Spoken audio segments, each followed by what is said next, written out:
ప్రశు మా అమ్మ వాళ్ళ ఊర్లో జాతర జరుగుతోందంట, వెళ్ళేసి వస్తా. మొన్నే కదా నీ 10 రోజులు ఉండేసి వచ్చినా. ప్లీజ్ ప్రశు. నువ్వు ఊరికి పోయినప్పుడు సిసరా నేను బయట ఫుడ్ తినలేక సచ్చాను తెలుసా. ఈసారి శిష్యాన్ని కూడా తీసుకెళ్తాలే.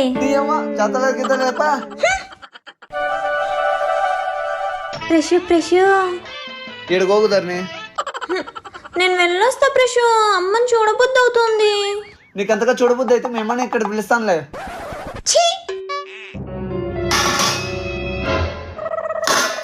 సిసరా మేమన్నా చిన్నగా కడుగుంటో. మమ్మీ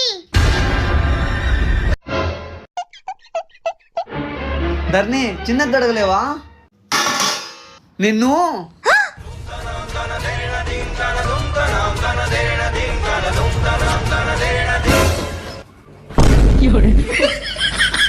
ధర్ని అమ్మయ్యా